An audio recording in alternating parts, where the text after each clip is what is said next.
Hey, Bill here, also known as Randall, March 11th, 4:16 p.m.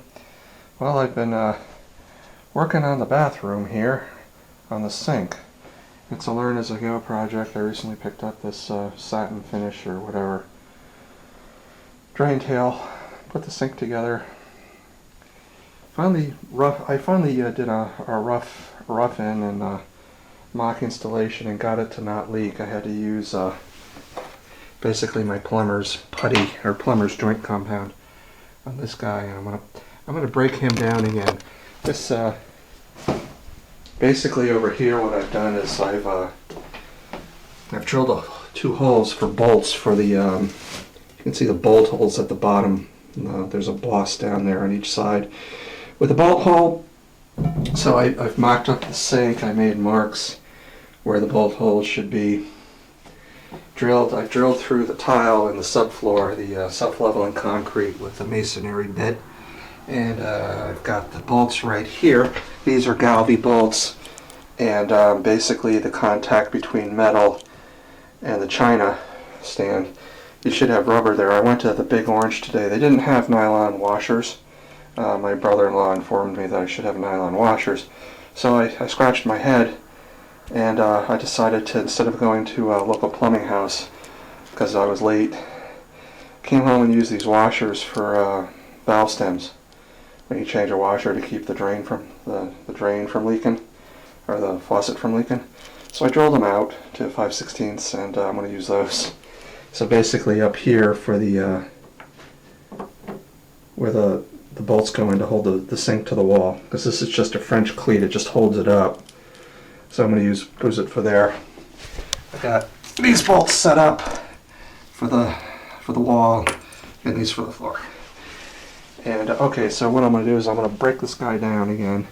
This is a custom piece. I had to buy at Home Depot, a 6-incher, and cut about a 1/4 inch off of him. So I'm going to break him, unscrew him like this, like so. I'm going to put the white plumber's putty in there and in there, and then I'm going to have the stand, bolt it down, and see if it fits. Put the sink on, see if it fits, bolt it up to the wall, do the connections, and declare victory. So that's what I'm doing today. It's a bit late, but I got started late, unfortunately. But there's another piece of the drain right over there, part of the P-trap. So I think that part goes in the wall. The part on the right goes in the wall, and the part on the left that points downward is hooks up to the P-trap for the sink, keep the sewer gases out. So there's the stand, and I'm signing off. Bye. Hey, back at 526. Went downstairs and got a very, very old can of Johnson's paste wax. I mean, this can is really old. It's got rust on it. It was from my dad, my father, my late dad, who died in 1983. He probably put that rag in there. Here's what the bolt with the galvanized bolt, galvanized washer, and the rubber or plastic valve stem washer. That's what it looks like driven home. I drove this one home, so it's that's what it looks like. And I'm going to shut the camera off, and then I'm going to bolt this down gently. Don't over tighten those bolts because it will crack the porcelain. Just gently, so it's just firm. And then I'll stick the sink on and do the mock-up connections. Actually, before I stick the sink on, I gotta pull that joint. Well, this joint, I gotta putty this joint just for grins and giggles, and putty this one. This one got puttied. This one was leaking last night after family dinner, and Michael gave me some advice. I puttied up that joint, and it stopped the leak. And it really worked. It was bone dry. But for grins and giggles, I'll just putty the other ones just in case, because you don't want them to develop a leak. It's a pain to deal with this, as you can see. If it leaks, I'd have to do this in reverse again. So I don't know how many years this bathroom will last for us, but I don't want to have to come back and do this, unless of course you have a drain clog and you have to roto-rooter. Usually if you snake it. Sometimes the snake just doesn't want to go into the wall, and so it's more efficient, I find, just to take these pipes apart again and clean them, bore clean them.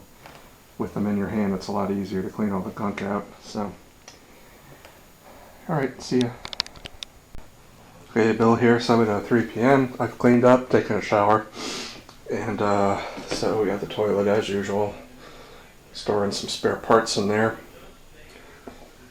Ta-da! Well, you've seen this before, I suppose, but it's done. It's even got some soap. Mother and I both washed our hands in it. It's nice and strong. It's not going anywhere. The pedestal is bolted down. So, like so. You can probably see the bolts. And we've got no leaks. So, let's see if I can get this. I'm pointing the camera blind here, but it should be, should show you what I did. So, seems to work. What I want to do is run a bead of silicone caulk, white caulk right there. Gotta run that. The caulk is right there, ready to be opened up, and my caulk gun is a pile of tools. So, what to do? Well, the toilet still needs to be fixed. I put out email to American Standard and to the people I bought this from, Wynn Nelson, up in Elmsford. And Wynn Nelson, they said they'd call around and see what the story is, whether this is the right. So, you know, it technically, I think it's correct. The toilet seat, it's an elongated one. It fits perfectly. You know, the lip is right here to grab. You know, I find it hard to believe that this lid is defective. It's the wrong design. I checked the part numbers that they said they ordered. I found the invoice, and it looks like what they ordered is, and what's pictured on the website is what I got. So I'm pretty sure that I got what they ordered, and they ordered what I needed. Correct. So let's see. Let's move this. So it's a conundrum. I wrote American Standard. I filled out the form. They said they'd get back in 48 hours. But so as it stands right now, toilet is somewhat useful, but not. We can't keep it the way it is. So I've gone throughout the day going back and forth to saying, well, maybe this, no matter what, this toilet lid is wrong. It's the wrong size, but maybe the hinges. Maybe these hinges. Basically, the hinge point needs to be farther out. This lid needs to maybe stay where it is, but underlying here, the hinge needs to come out farther. So the center of gravity is, you know, this base here is farther out. So this guy is tilted inward more.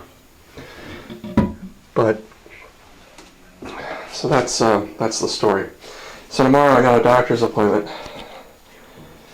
and but when I get back, we're gonna, you know, Mother and I, maybe if Mother's not busy, we both stand in separate parts of the shower stall and with brushes and with bowls with the waterproofing solution.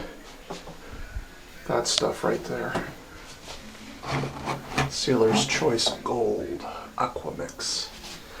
Each have our own little cup and a brush, and we just paint each seam. And I'd like to do this side. I'd start like over here and go straight down and just do it in a mechanical fashion. One, da da da da da da da, and then you start at the top and you go across, down, down, down, down, down, down, down, down. So this, in terms of priority, I don't know how far this will go. I've used about a little bit less than half of it. You know, I think I've done the floor down here twice. I've done the outside of this once. But we need to, the most important part is this wall to like maybe up to here or so. And then definitely all of Mr. Shower Niche. But it reminds me, first we have to mix up a cup, but really 1 cup of grout, and just fix all the little problems. Let that dry, but we could probably do most of this wall. So, and we still yet had to make a decision, or at least I've been dragging my feet on whether just to get a really cheap and plain shower bar, or to spend anywhere up to $175 for a fancy double shower rod that, you know, provides a place. The first rod is to hang a towel on. The second one holds the curtain. So if we get the waterproofing done, which is not required, but we got to get a curtain up. We get the curtain up, we can use the shower.